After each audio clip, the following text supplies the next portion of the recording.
Welcome to Boss Up. Get ready to elevate your game with your dynamic hosts. First up, we have the visionary powerhouse, Dan D. Johnson, who's a failure transformation expert and a financial literacy and business coach with a wealth of knowledge to help you scale and grow. And joining him is the inspiring and charismatic Shada Amour, your corporate expert and life coach, ready to share insights on leveling up your life and relationships. Together, they'll guide you on a journey to unleash your potential and boss up. Now, welcome Shada Amour and Dan D. Johnson.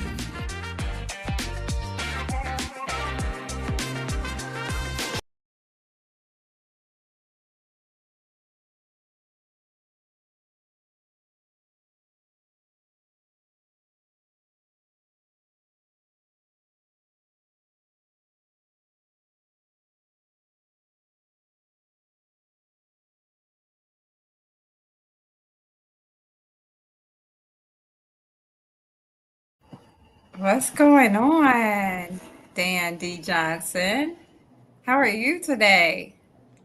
I am empowered. So glad you're empowered on Bougie. December I feel bougie. 7th, and you feel bougie, and you have your bougie glass as I well tonight. have my bougie glass. Inquiring minds want to know. I sip bougie like it's something stronger than H2O with a little sugar. I cannot. What's up, Shada up, More? How you doing? I'm doing good. Christmas is my favorite holiday. Really? So Is that why you looking like Santa's little helper? And you know what? yes. Your hair matches. Did you like coordinate that, the colors and everything? And your wow, you just And my oh, 'tis the season to be jolly, purple and red as the Santa's elf. Yes. I'm so excited about tonight because we get to get into your business a little bit. Mind your business and stay out of mind. Mind your business and stay out of mind. And there are so many people I know who want to start a business Yeah. and don't know how to start it. And like that's just always been their dream. And so tonight we're going to be able to give them some information, some simple ways to start their business from an expert, somebody who has had multiple businesses, who owns multiple businesses right now. Who? What I'm talking about. You got you got a guest? Good. Tell me. I would have put on my good shirt. We're going to be talking to you. Oh, Okay. then I'm gonna call the guest. Hold on. Hey man, listen. I'm on this show, and I'm gonna put you on speakerphone because we got some questions. Goodbye. Goodbye. No. You. It's you. Are you It's available? about you. So, you're not It's available. about you are the guest, Dan D. Johnson. Oh, okay. So I'm just going. You know what? I'm gonna just do it myself. It's not gonna be as good as what you would have done because you are the expert, but I'm the junior expert. So I'll talk to you later, man. Prosper. Okay. Anyway, so I'm excited. Also, because like even in my own journey and all of that, I watched you lead successful businesses, and oh, you had to get the glasses on to be able to be. Okay, he really can be serious, so not right now. But I'm just excited for you to share that because, like I said, there's so many people, there's so many men and women who want to start their dream business, and I just believe 2025 can be that year that they start their dream business. But we need to know how. We need to know how. Okay. So, can you just first share with us, like, what started you? What inspired you? Why did you decide, hey, I'm going to open a business? So number one, thank you so much for having me here today to share with you and your wonderful audience as it pertains to entrepreneurship and small business ownership. I just want you to know you're doing an amazing job with Oh, your. thank you, Dad. Thank you so much. Uh, Okay. but seriously, Okay. let's get down to business. Please. Um, to be honest with you, the theme song that I always say is my theme song is really simple. I come from a poor family. I didn't have much, but the Lord's been good to me. And really, what it was is I came from a poor family. I slept in cars. I went weeks without Wow. food to eat. Um, I, I didn't have much. Roaches was my insects. Mice was my pets. And so I made a decision that I was not going to live the rest of my life like that, and that I was going to be different. Now, what forced me into entrepreneurship, if you will, is this movie. It was a movie. I was about nine. Oh, what movie? It was a movie. It was a movie. I was about 9 years old, and I was watching this movie about a black kid and a white kid, and the name of the movie was called Big Shots. Oh. And these was two little gangsters. They was about 10, 11 years old. They were gangsters, and they had all these little businesses that they were doing to make money. And so I was watching it and I was inspired by it, to be honest with you. And I was like, if they can do it, I can do it. And so I started this little business in my brain. It was unofficial, of course, but it was called Big Shots Peddling Corporation. And I looked up the word. I understood what peddlers was. And so um, my mom would be gone weeks at a time, just be me and my sister. And I had to figure it out. And so what I did was I went to the corner lounge, and I asked, could I clean up when they're closed so I can make money? They said yes. Wow. I That was went nice. I went to the local grocery store, said, can I sweep, take out the garbage when you close? They said yes. I knocked on a few doors and said, can I? So I started raking the leaves in the fall. I started mowing, not mowing grass because I didn't have a lawnmower initially. And I started shoveling snow in the winter. And this is what Big Shots Peddling Corp was all about. And then some of the neighborhood kids wanted to participate, but they didn't have tools. So I said, well, you go and use my shovel to shovel that yard. You charge them $10. I charge 10. You charge them $10. Give me 3. Had no Awesome. had no idea that I was taking 30% of the cut. You had a franchise going on, huh? I didn't know what I had. I had a hustle, baby. It was a hustle. You hear me? And so that's kind of how I got into it. And then from there, when I turned 19, I always, for whatever reason, I was sharing with someone today that uh, I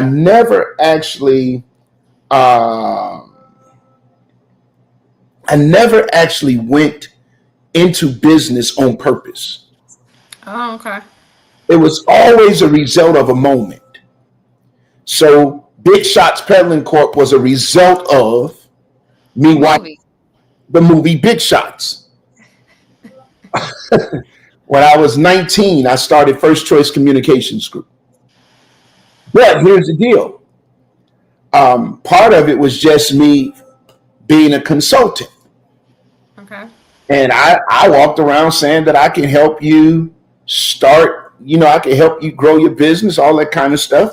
Long story short, I was about, I don't know, maybe about 2021 when I closed my first deal and got assigned a check for like $10,000 to, Wow. to What was that for? I promoted, it was for a record label, and I coordinated promoting their a CD release party for one of their artists. And so that included marketing, advertising, all that stuff. So I did that.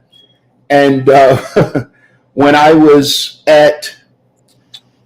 working for Crawford Broadcasting, WYBACA and AA, I remember Bishop Trotter having a play. And he did this play called What's to Come is Better Than What's Been. I had never seen the play before, but I had a dream about it. And he had only did the play in his office. At his church. And I came to him and I said, hey, I want to promote your play. I said, I've never seen it, but I heard it was good. I said, don't worry. So you never saw the play? I had a dream about it. No joke. I had a dream about it. And he said, where are you going to get the money from? It's costly because I wanted to put it in an actual theater, and we did it at AFC. I reached it. I said, I don't know, but I'm going to figure it out. And within the next 7 days, I raised $50,000 in sponsorship. What in the world? That's crazy. So, and that kicked off First Choice Communications Group.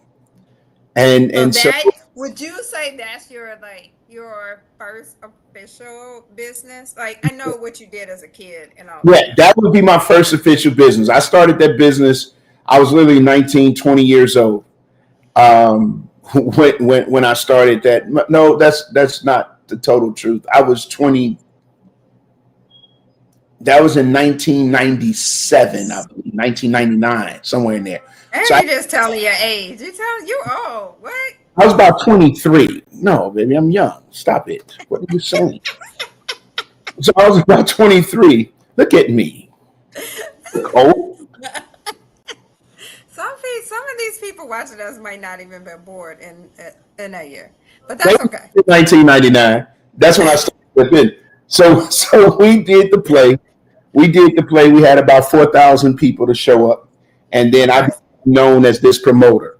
And so I took ownership, and that's when I got the record label deal. I promoted that. That was my first check, $10,000. I did that, and then, but I was doing flyers. And I was doing regular printing stuff, and it was ugly. And I remember my client and I, we went to the Billboard Summit in Miami, and I was responsible for marketing. I had these little ugly flyers, and everybody else had this high gloss stuff. Oh. Now, my client was extra light skinned. He was a Jewish guy. And he said, Dan, you're a great guy, this, that, and the other, but we got to step our game up. Look at this stuff and look it out. So while I was in Miami, I found a company that was doing 90% of the printing because they was the printing vendor. Okay. And I found not only the company, but I found the owner. And I went to the owner and I said this to the owner. I said, I need you to broker a deal with me where I can sell this wholesale. Okay. If you give me a wholesale rate, I sell it retail, and I guarantee you I'll sell 100,000 pieces within the first 90 days. So to help your other client, the other guy, you then went to another business owner, and you just kind of, okay. Well, some of us don't even think about all of that. How did that come about? Listen, when I got him on the phone, he invited me to his mansion and with bottles of Moet and all of that stuff. And I'm a young gun. I'm sitting there and I sold him. And then he and I became partners. And I went out and he said, well, if you get 16 clients within the 5,000 pluggers, I'm going to charge you this, and we'll make it happen. I came back to Chicago. The first client was the record label guy. Then I started going to churches. I created a concept called Kingdom Cards, where you put the pastor face, because every pastor likes to see their face on the card. You put their face and all that stuff on the front of the card, and you put on the back their worship services. I started selling those for $8.99 for $5,000 at the time. And people start eating it up. I called it the Kingdom Card. And as a result, I did that. And later on, I would start moving about 100,000 pieces a month. And so I made my first million with First Choice Communications Group by the time I was 30. And at one point, we were servicing 75. That is crazy. Yeah, and 75% of the Okay. in Chicago. So that's how it is. That's what happened. So for those of us that we didn't start when we were 19, okay. Yep. Well, we want to start now Yep. with Yep. a business. How do you figure out which structure? Like, what are the different structures? And Cool. then how do you make a decision about, okay, I want to start this business. What structure do I need to use? All right, that's a great question. And let me say this: 70% of America want to be entrepreneurs. 70% of Americans, the statistics say that 70% of all Americans desire to be in business for themselves, but less than 10% actually try. And part Wow. of the fear of failure, the fear of unknown, the fear of, loss and all of that kind of stuff. And so I commend those less than 10% of your congregation, listen to me, of your audience tonight, that would actually say, I want to go in business. So when you talk about your business structure, or another term is business formation, Okay. you're looking at a couple of things. There's the sole proprietorship. The sole proprietorship says that you're in business for yourself. Everything is on your social security number and things of that nature. When you're looking at how to choose the proper business structure or business formation, it's based on two things. Number one is based on taxation, how that business and how you're going to be taxed. And number two is on protection. So you got to look at the tax portion of how you're going to be taxed, and you got to look at the protection portion, how you're going to be protected. We live in a very litigious society. Every 52 seconds, somebody is filing a lawsuit to sue somebody, and it may be even less than that now because Negro is crazy. And so, but we live in a very litigious society. So you got to protect your assets, literally. And so you got our brain. You got to protect your assets. Yes. Yeah. Okay. So number one, sole proprietorship. That means you take 100% of responsibility. You get taxed as an individual. The second that you could have is an LLC, and that's real popular amongst people. LLC is a limited liability company. It is what it says. It's a limited liability.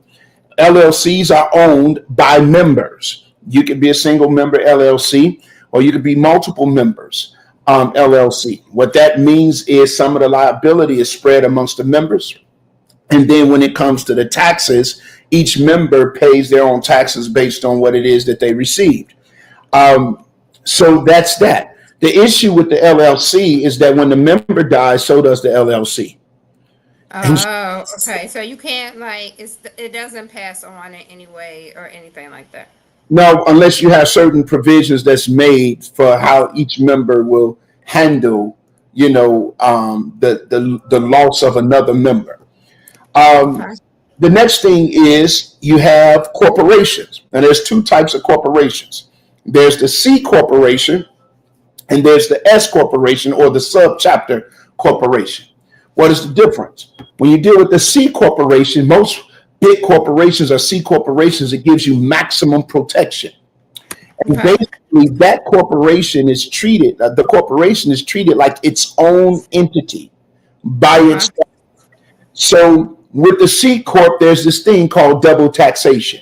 You, as the owner of the corporation, pays taxes, as well as the corporation has to pay taxes. So there's this taxation, but there's also this, in a sense, double protection. Okay. What's the protection? So the protection is, my corporation could get sued. Matter of fact, I'll tell you this story. There was this gas station in Atlanta whereby it blew up, and there was two people that owned the gas station. One person owned the gas station. He had ownership under his corporation. The other one had ownership under himself as a person. When the gas station blew up, I believe somebody had died. And obviously there's lawsuits. Right. Gentleman that owned his portion of the gas station under the corporation filed bankruptcy under his corporation, and kept on moving. Zero liability. The one that had it in his name lost everything. Yeah. So you want to protect, fill in the blank for me. Your assets. Say it again. I like the way you said it. You said it. But what? Okay, so a corporation to me sounds like that's not necessarily where you want to start. Well, so there's two. Is that true or wrong? For me, I'm a subchapter corporation. Like a C corp can actually be traded on a stock exchange.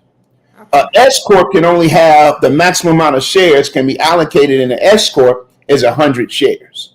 Okay. I get the S corp. That means I get the protection of a corporation. However, taxation is passed through to the owner. Does that make sense? So now I'm not necessarily paying double taxation.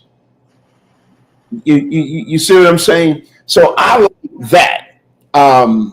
That's how what I like. And then you have partnership. That's another one where two partners come together and it's governed by a partnership agreement, et cetera, et cetera. So those are the various business formations. I think people should start, depending on the type of business you're in, man, go make some money. So don't even worry about doing this first. Start making money first. Well, it depends on what you're doing. If you in the food industry and you cooking, baby, protect your assets. You understand what I'm saying? Yeah. But if you out here and you're a third party or the middleman for printing or, this, that, and the other, and you're not really making start making some money. Test your test to make sure you got a viable business, because 80% of all businesses that go in business are out of business really within the first 5 years, and only 4% of all businesses that go in business actually survive their 10th year anniversary. Wow. Well, that's hard. I'm wondering, people talk about this all the time. Like, how do you get funding for your business? So say it's like, I don't have any money. And so I like your part of try to make some money. But a lot of times that's not enough to really fund the full business. So how would someone go about getting funding for their business? I do a teaching about 100 businesses you can start for $100 or less. That? Share with us that. Listen, let me tell you this. Give us a few of those. I'm about to tell you businesses that I started for $100 or less. Okay? Number one, I started the marketing company with no money. And that company is the one where I told you I made my first million at 30. I had no money when I started that. All I had was negotiations. Okay. So that's all I did. I negotiated the deal for the printing company. I walked in, I negotiated. I had a dream about this dang on about the play. And I went in and told him I'm gonna do it. And he said, how you gonna do it? And then I went out and got 5 sponsors to pay $10,000. No money. Started it with no money. My dry cleaners. I started my dry cleaners with $80. Dry cleaner? Yeah, I own Executive Dry Cleaning Solutions. We started out as a pickup and drop off only. What did I do? I told people the $80 was on the triplicate receipts, so I can write your order down. I went to a local dry cleaners. I said, hey, listen, I need you to dry clean my clothes wholesale. I'm going to sell it retail. So what did I do? $80 is what I spent. I started telling pastors and business owners, I'll come to your office, pick up your clothes, take them, dry clean them, and drop them back at your office. I was being charged $1 per piece. I was charging them $3.25 per piece. Started it with $80. Eventually would get up to 4,000 customers with 2 locations. All right. So we got a couple of ideas. Tell us a little more. Like, hey, I don't want to do dry cleaning. I don't want dirty clothes. I don't like to do that. Tell me. I got another one. I got another one. On a bet, I was sitting at a basketball game, and on a bet, I said I could start a medical supply company right now without a dime. What did I do? Low hanging fruit. I connected with the procurement director of a local hospital, and I said, "What problem you have? What supplies do you need that you can't get, that you're having trouble getting?" She told me what it was. I said, "How much are you paying for it?" She told me what she was paying for it.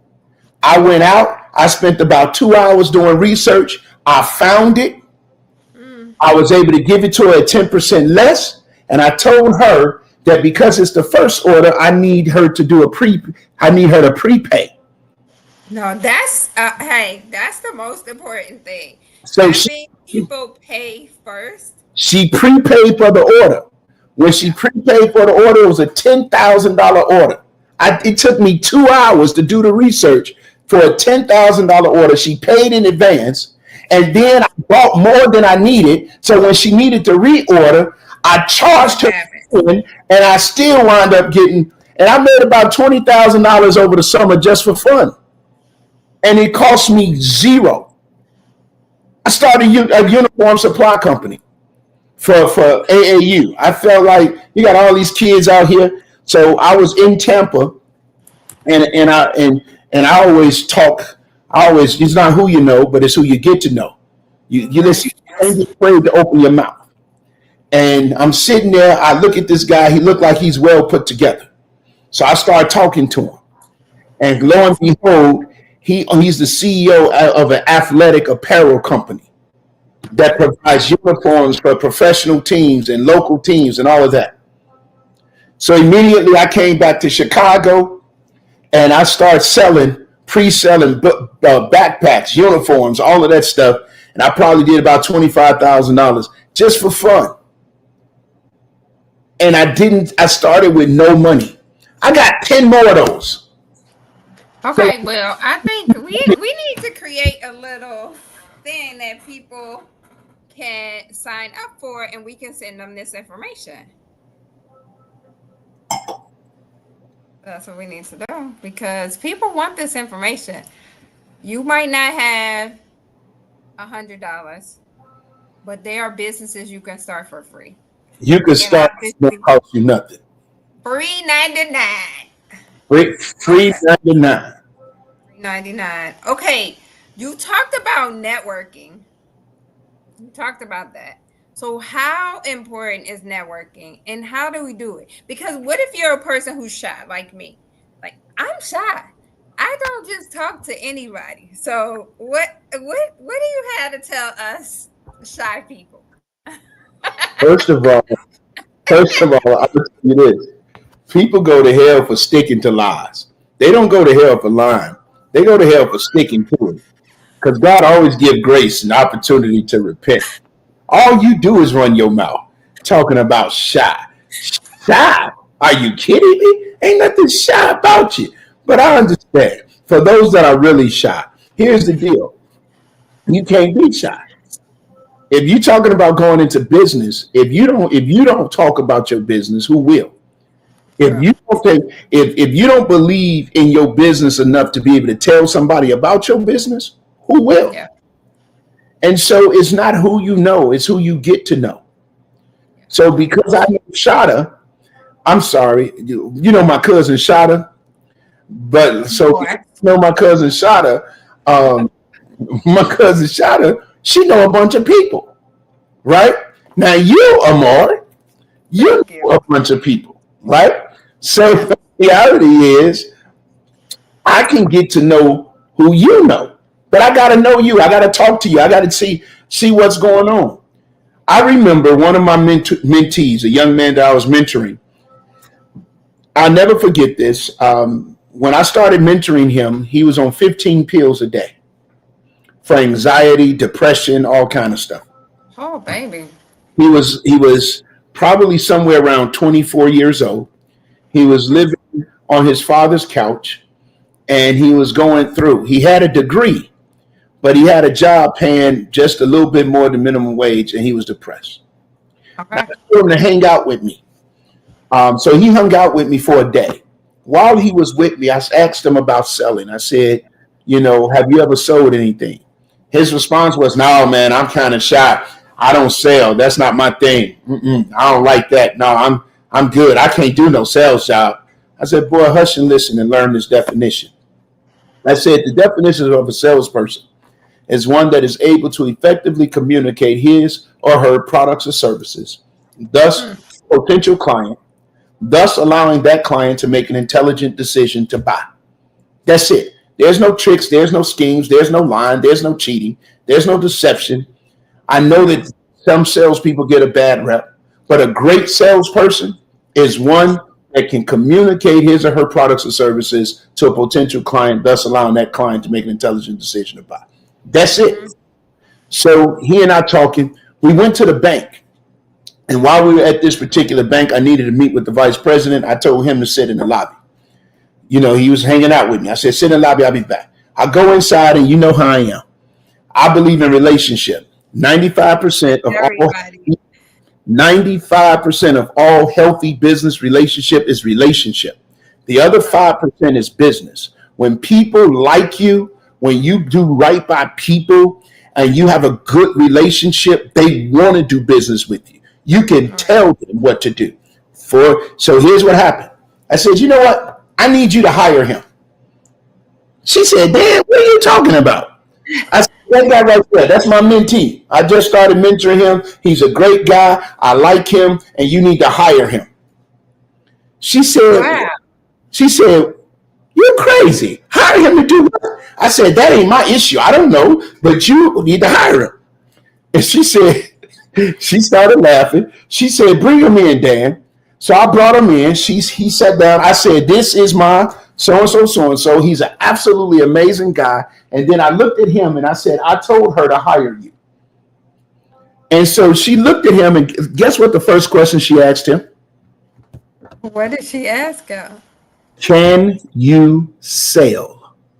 Wow. He looked at That's such a great question, but I also think no matter what job you have, it is sales. You're selling what you do. You're selling what that company does. Like it's all sales. So guess what happened? He looked at me and I said, well, can you sell? He started chuckling because we just had the conversation right before we pulled up. He said, I can sell. She said, well, sell me why I should use a paper clip opposed to a stapler to keep these papers together. He sold her. She hired him. Within the first year, he became the #1 salesperson in his district. And 9 years later, he is married. He's off all those dang on pills. He got children. He done bought his first house, and he's had 5 promotions. That's amazing. Because he took ownership of just being able to effectively communicate how to be able to use why one should use a stapler as opposed to a paper clip to hold the paper together. You got to conquer your fear because as long as your fear got you, you will become paralyzed by it. That's true. It's so true. Okay, well, we have more we want to find out about your business. We want to get a little deeper in your business, but we want to hold that to the next time because we need to hear like, okay, this sounds good, but what were the challenges? What were the bad times? So we're going to talk about that the next time that we get together. I had a challenge today. Okay, so we're going to talk about that. Hold that. You want to hear the challenge? I had a challenge today. What was your challenge today? So this is what I mean by when you develop relationship, and I'm just doing all this. I'm serious. I had to go to the dentist, so I went to the dentist. I went to the dentist today too. Oh my goodness! And my baby, when my baby asked when I asked her what she wanted for Christmas, my little princess, she said, "I want a tooth." Now, why she want to mess up the Johnson smile? Are y'all right there? Oh goodness! The same thing on the same side. but she want to fill that in with a tooth because Okay. so I took her to the dentist. And so while I'm at the dentist, they got this new billing lady. And the billing lady, she'd only been there a week. She don't know that I got relationship. Okay. So she starts telling me all about the process. And she said, and so once we evaluate your daughter's, situation, we can be able to better tell you how much it's going to cost to get it done. I said, I'm not about to listen to that. I'm going to tell you how much I'm going to pay. And that's going to be it. The princess got the paper. I show it to you. I went in. They gave the amount because of relationship. I looked at that number. I said, no. I said, may I see? No, I didn't even say nothing. I said, may I see your pen? And she gave me a pen. I wrote down how much I was going to pay. I put my signature by it. I crossed out all of the other payments on it. I said, this is what I'll be paying. You can let your boss know so she can approve it. She came back, and that's what I paid. Oh my goodness. Well, I need you to come with my dentist because It's relationship, that would happen to me today. but it's that you got to develop a relationship. And This is my first time doing, and I was like, there it is. So by the time you get to your fifth time and getting all your, it'll be better. But you got to develop relationships and develop positive relationships, and don't burn bridges on the way. Never burn a bridge because you never know when you're going to have to go back to it. that's the truth. That is true. Okay, this has been amazing. I have loved our time tonight. I've learned some things about business that I didn't know before, so hopefully other people have. Learn about business. You know what? I don't know why. Let me see. What did I learn today? I didn't understand the differences between the different corporations. So I've always heard the names of them and just in general, like S corporation, all of that. So I learned more deeply the differences between the different corporations. So that was great learning for me. Thank you. You know what? It is my pleasure to serve. Thank you. So hopefully you all have also learned some things to get started in 2025, your dream business. We're going to have more information because that's not enough to really get started. We're going to have more information to share with you, but I'm excited that after all this time and all those businesses, what was it? Big shots, big shots. You have now created a business that deals. Big Shots Peddling Corporation. I'm glad you're not peddling no more. I'm so glad. I'm still peddling. I am out here in these streets. Listen. I had a meeting because for the construction company, the summertime. Now here's the deal. I'm not peddling. Let me be clear because be careful because this is being recorded. Yeah. So let me be clear about some peddling, because there's two kinds of peddling.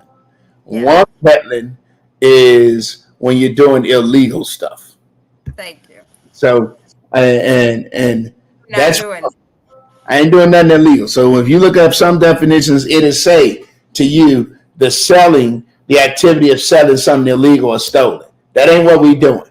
But there's another definition that say to sell things, especially by taking them to different places. So when you look at those, I sell stuff. And I teach my kids to sell stuff. Josiah sells his used shoes. Yeah. And people buy them. Well, that's good. That's good. I'm like, you gotta make money. I said, Josiah, how do you get people to put their feet in your dirty shoes? And they pay you for it. How do you get to do that? I don't know. All right. We gotta go. We gotta go. You gotta get up early in the morning and 5:40. 5:40. That's crazy. So thank you guys for listening, and excited to continue to help you to boss up in life. And it's been great hanging out, and we are about to be out of here.